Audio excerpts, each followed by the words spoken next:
Assalamualaikum warahmatullahi wabarakatuh. Perkenalkan, nama saya Irdian Prastianata, NIM 20101067. Sekarang saya berstatus sebagai mahasiswa di Stisipor Raja Haji Tanjung Pinang. Nah, pada video kali ini saya akan sedikit menjelaskan nih tentang sistem ekonomi Indonesia.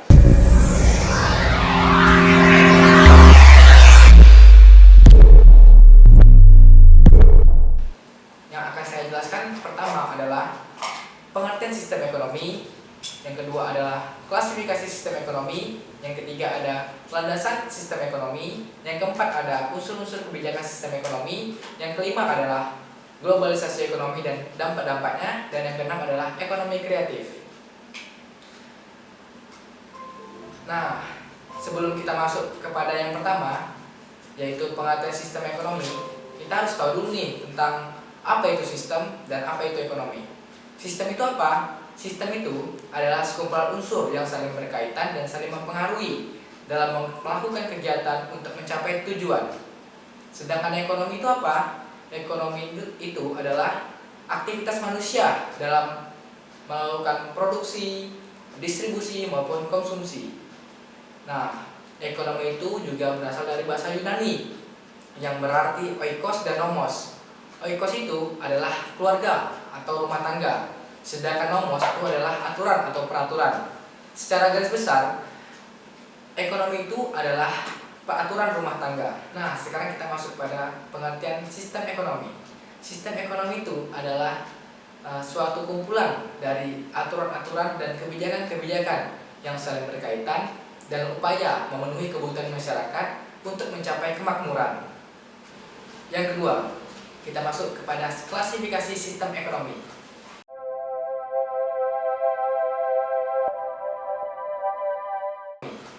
Sistem ekonomi dapat diklasifikasikan atau dikelompokkan menjadi dua. Yang pertama berdasarkan mekanisme dan koordinasinya, dan yang kedua berdasarkan ideologinya. Nah, yang berdasarkan mekanisme dan koordinasinya itu terbagi menjadi tiga. Yang pertama ada sistem ekonomi tradisional, yang kedua ada sistem ekonomi komando, dan yang ketiga adalah sistem ekonomi pasar. Yang pertama ada sistem ekonomi tradisional, berarti mekanismenya itu lebih simpel, lebih sederhana.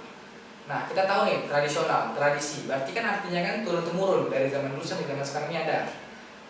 Nah, sistem ekonomi ini pun juga tidak memperoleh keuntungan, tapi melainkan memperoleh kebutuhan sendirilah istilahnya.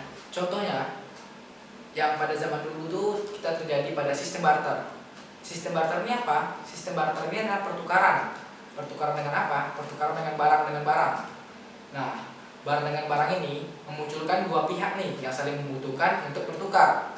Misalnya nih, saya membutuhkan nasi untuk makan, dan kawan saya ini membutuhkan sepeda untuk berjalan ketika mereka untuk berjalan dengan cepat lah. Nah, saya membutuhkan makan dan dia membutuhkan sepeda, dan saya punya sepeda, dia mempunyai nasi. Nah, itu kan memiliki satu tujuan yang sama. Nah, kami bertukar barter gitu. Nah, pada zaman sekarang ini ada nggak yang bertukar seperti itu? Seperti tukar barter itu, barang dengan barang. Ada, yaitu tukar los atau TL. Kita banyak nih sekarang nih, kita lihat di BJB, di Facebook kan. Misalnya ada orang jual motor ini dengan motor ini. Nah, tukar losnya dengan ini. Kan ada kan gitu kan. Nah, itu juga terjadi pada sistem ekonomi tradisional di masa sekarang ini. Yang kedua itu ada sistem ekonomi komando. Komando itu apa? Komando itu berarti ada yang memandui. Berarti mekanismenya itu melalui aturan atau kebijakan yang telah ditetapkan oleh atasan ke bawahan maupun oleh pemerintah pusat ke masyarakatnya. Dulu sering kita sebut tentang sentralisasi. Nah, dan sekarang berubah menjadi desentralisasi. Contohnya itu seperti apa? Contohnya itu ya semua peraturan-peraturan yang berlaku tentang perekonomian. Yang ketiga ada sistem ekonomi pasar. Sistem ekonomi pasar ini mekanismenya seperti apa? Mekanismenya itu seperti mengandalkan sistem penawaran dan permintaan, dan juga hukum tawar-menawar. Nah, jika permintaan tinggi, maka harga barang akan semakin tinggi. Jika permintaannya rendah, maka harga barang pun juga semakin rendah.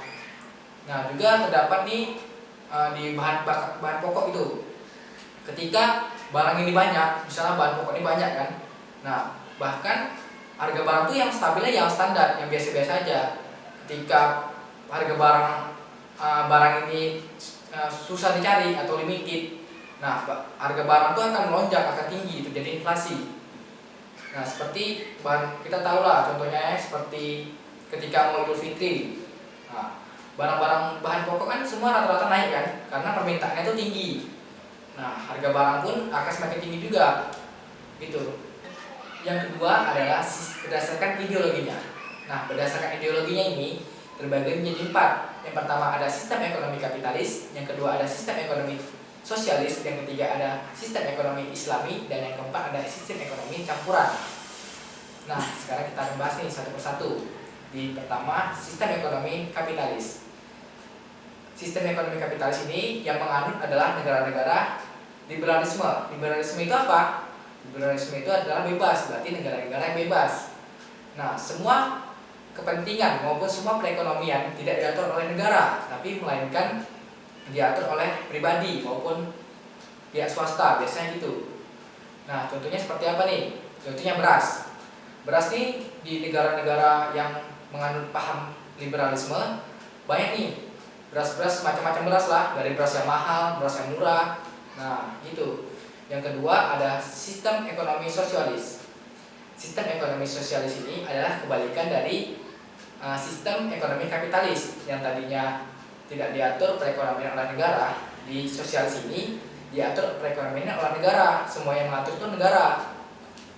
Nah termasuk negara-negara di dalamnya ini adalah negara-negara yang menganut paham komunis. Kita bukan bicara tentang komunis yang tentang itu ya, ini beda.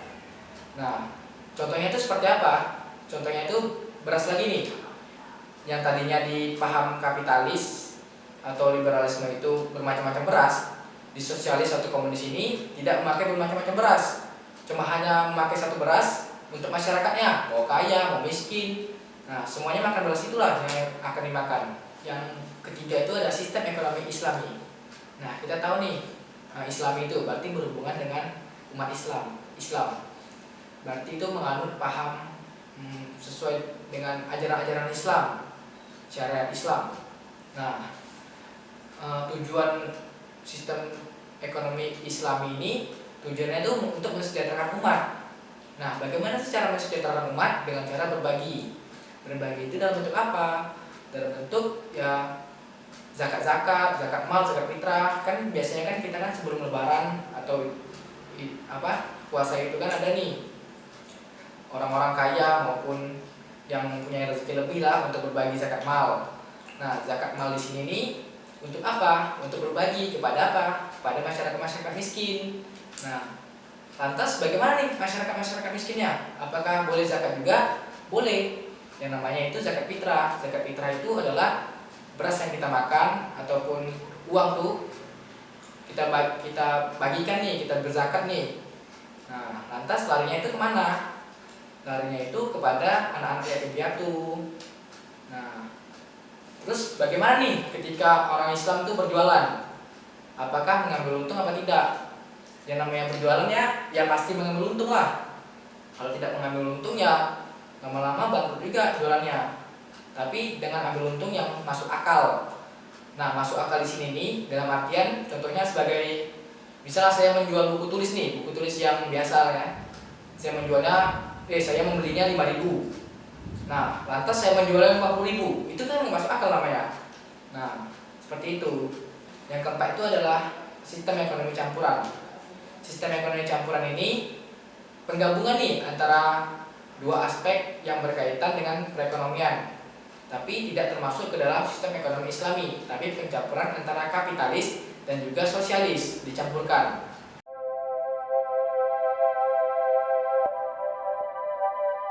Yang ketiga, landasan sistem ekonomi. Landasan sistem ekonomi secara normatif adalah landasan ideal yang sesuai dengan Pancasila dan Undang-Undang Dasar 1945. Dengan demikian, maka sistem ekonomi Indonesia adalah sistem ekonomi yang berorientasi kepada ketuhanan yang Maha Esa atau berlakunya etik dan moral agama, bukan materialisme. Yang kedua, kemanusiaan yang adil dan beradab, atau tidak mengenal pemerasan atau eksploitasi. Yang ketiga, persatuan Indonesia, atau berlakunya kebersamaan, asas-asas kekeluargaan, sosionasionalisme, dan sosiodemokrasi dalam ekonomi. Yang keempat, mengutamakan kehidupan ekonomi rakyat dalam hajat hidup orang banyak. Yang kelima, keadilan sosial atau persamaan kemakmuran masyarakat yang utama, bukan kemakmuran untuk seorang. Yang keempat, unsur-unsur kebijakan ekonomi.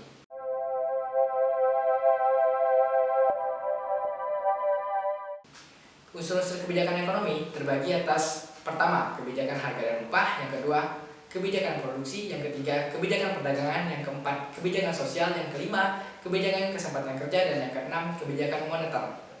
Nah, sekarang kita akan bahas satu persatu tentang kebijakan-kebijakan yang ada. Pertama, kita akan bahas tentang kebijakan harga dan upah. Upah pada hakikatnya merupakan harga tenaga kerja. Bertujuan untuk apa? Bertujuan untuk mempengaruhi atau mengatur harga-harga dengan cara tertentu. Pemerintah turut ikut campur tangan langsung dengan menetapkan tingkat harga dan upah. Untuk melindungi konsumen, pemerintah menerapkan harga maksimum. Untuk melindungi pekerja, pemerintah menerapkan upah minimum. Yang kedua, kita akan bahas tentang kebijakan produksi. Kebijakan produksi bertujuan untuk mengatasi ketidakseimbangan antara pendapatan dan penawaran. Maka, pemerintah dapat mengatur tindakan-tindakan langsung mempengaruhi tentang produksi. Nah, yang ketiga, kebijakan perdagangan. Kebijakan perdagangan, di mana kebijakan perdagangan ini tuh bertujuan untuk membatasi impor dan memajukan ekspor. Gunanya untuk apa? Gunanya itu untuk melindungi industri dari persaingannya dengan industri luar negeri. Yang keempat, kebijakan sosial. Nah, kebijakan sosial ini bertujuan untuk mengurangi ketegangan-ketegangan yang disebabkan tidak meratanya pembagian pendapatan di antara golongan penduduk, seperti muncul kecemburuan sosial. Yang kelima, ada kebijakan kesempatan kerja. Kebijakan kesempatan kerja ini bertujuan untuk mencarilah atau membuka lowongan-lowongan pekerjaan yang ada, serta membuka lowongan-lowongan pekerjaan baru. Jika nih ada lowongan pekerja baru yang dibuka, lantas kan para pekerja baru ini nggak semuanya masuk ke dalam lowongan tersebut kan. Nah, itu akan menjadi pemerintah nih, cara kerja pemerintah nih, kebijakannya gimana gitu. Nah, yang keenam ini, yang terakhir, kita akan bahas tentang kebijakan moneter. Kebijakan moneter ini adalah mengatur uang yang beredar. Nah, bagaimana sih uang beredar di Indonesia? Apakah banyak, apakah sedikit? Jika banyak dikurangin, jika sedikit ditambah. Nah, begitu. Nah, yang kelima, ada globalisasi ekonomi dan dampaknya.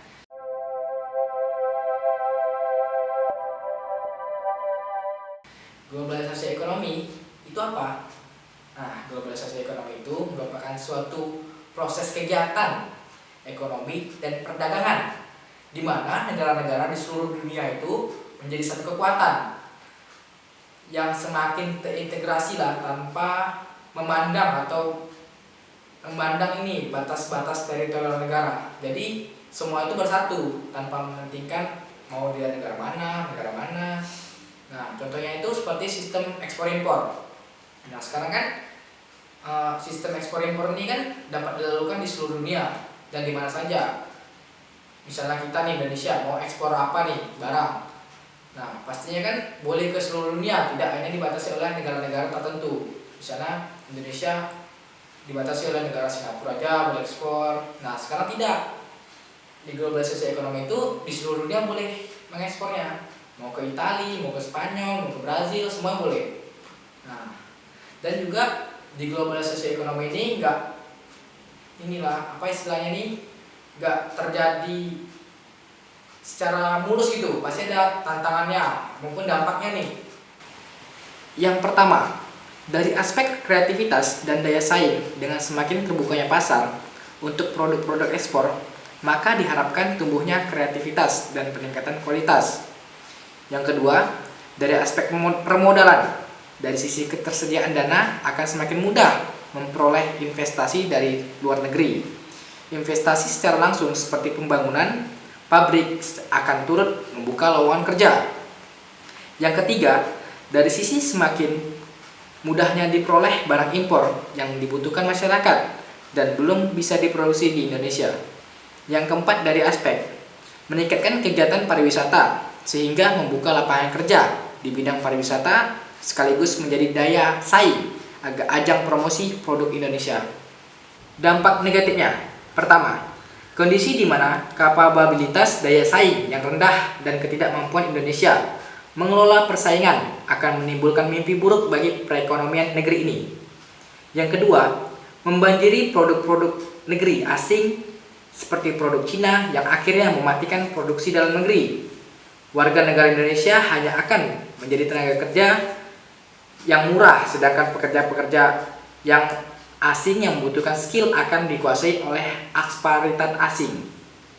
Nah, di dampak-dampak tersebut tadi dijelaskan bahwa ada dampak positif maupun dampak negatifnya. Sekarang kita beralih ke contoh dampak positifnya. Dampak positif, contoh dampak positif globalisasi ekonomi itu menurut saya ya sangat membantu kita untuk mendapatkan produk-produk yang tidak ada dijual di Indonesia. Sepertinya ketika saya membutuhkan spare part mobil yang nggak ada dijual di Indonesia, kan saya kan harus mengimpornya dari luar negeri, contohnya Jepang. Nah, karena produk-produk Jepang itu produk-produk yang harganya berkualitas dan hasilnya pun atau kualitas pun bagus. Jadi dampak positifnya tuh dapat bantu saya nih untuk mencari produk-produk dalam luar negeri yang tidak ada di Indonesia. Sedangkan dampak negatifnya mengurangi kita ya terhadap rasa cinta produk tanah air itu menjadi menurun. Dan yang kedua, dampak negatifnya produk-produk luar negeri ini belum tentu bagus. Nah, nampaknya aja made in Italy, made in China, made in apa gitu kan, tapi itu belum tentu bagus. Kita juga nggak tahu nih mereka produksi yang menggunakan apa, apalagi produk-produk Cina. Mereka ini dapat bersaing di Indonesia, mengapa? Karena mereka ini menjualnya dengan harga yang murah, makanya mereka dapat bersaing di Indonesia. Tapi kalau mereka menjualnya dengan harga yang mahal, itu saya rasa produk Indonesia lebih unggul. Cuma kita tahulah sendiri, masyarakat Indonesia ini rata-rata tuh tidak mementingkan kualitas, tapi lebih mementingkan harga. Harga murah angkut, ya enggak. Sedangkan harga mahal yang kualitasnya bagus, mereka lebih mempertimbangkan lah, lebih nggak mau ambil gitu. Sedangkan harga murah nggak bikin kualitas, yang penting walaupun produk KW, produk ori, pokoknya sikat lah pokoknya. Nah, begitu contoh dampak globalisasi ekonomi. Nah, yang terakhir ini kita akan bahas tentang ekonomi kreatif.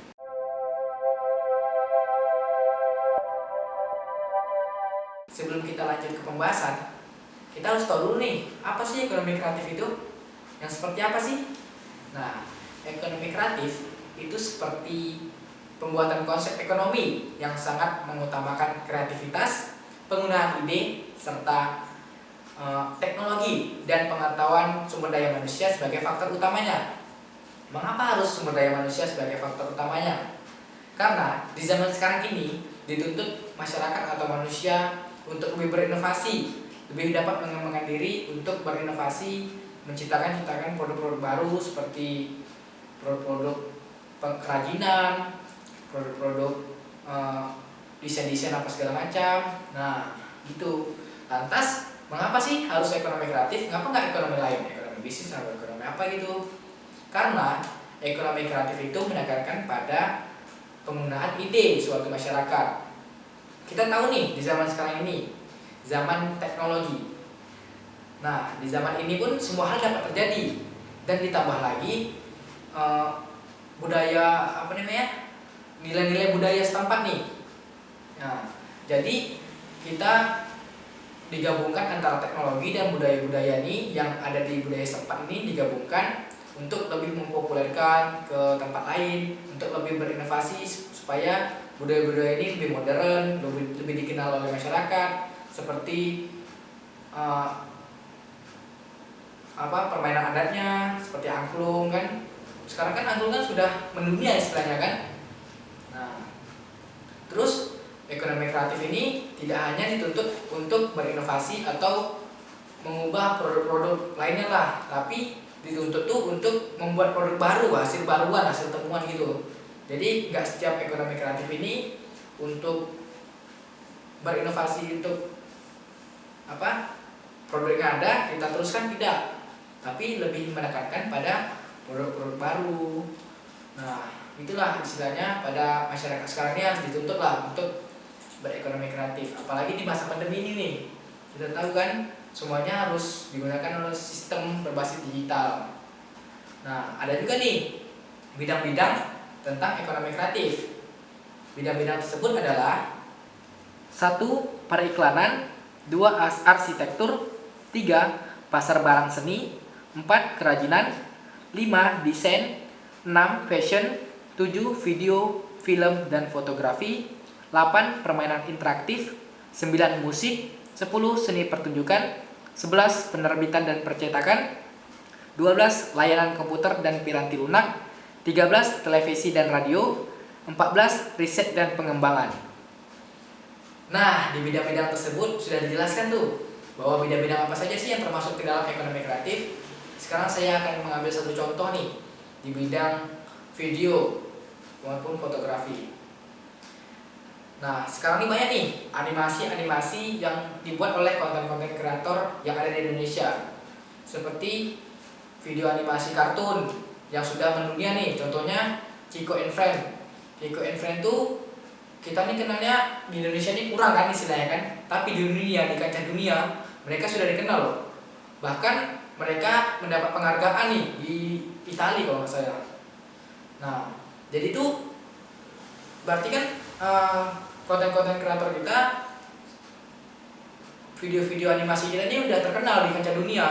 Bahkan Menteri Pariwisata dan Ekonomi Kreatif Sandiaga Salahuddin Uno menjelaskan bahwa tahun 2045 Indonesia akan menjadi nomor 5 atau top 5 dalam pencapaian ekonomi kreatif di dalam bidang di dalam bidang video maupun fotografi, video-video animasi tersebut yang tadi saya jelaskan. Nah, berarti kan Indonesia ini dapat bersaing nih di kancah dunia. Walaupun konten-konten kreator kita ini belum terkenal kali di Indonesia, banyak masyarakat yang tidak mementingkan video-video animasi. Lantas, mengapa sih Menteri Pariwisata itu dapat bilang seperti itu, bisa jadi top 5 di dunia? Karena Menteri Pariwisata ini menganggapnya nih konten-konten kreator kita ini dapat bersaing, dapat mengungkapkan ide-ide yang ada. Dan contohnya tadi tuh di video animasi kartun Chico and Friends, mereka sudah mendapat gelar penghargaan di dunia. Berarti kan istilahnya kan video animasi kartun Indonesia ini sudah dikenal di kancah dunia. Bahkan saya rasa semakin gampang ya, misalnya sudah dikenal di kancah dunia itu semakin mudah saja Indonesia menembus top 5 dalam kurun waktu 10 tahun atau 15 tahun sebelum 2045. Kalau konten-konten kreator kita ini lebih berinovasi, lebih menancapkan ide-ide barunya. Nah, itulah semua sistem ekonomi yang sudah saya bahas, dari pengertiannya, dari unsur-unsurnya, dari klasifikasinya, maupun sampai ekonomi kreatif. Nah, kurang lebih saya mohon maaf apabila ada salah kata, mohon dimaafkan. Wabillahi taufiq wal hidayah. Wassalamualaikum warahmatullahi wabarakatuh.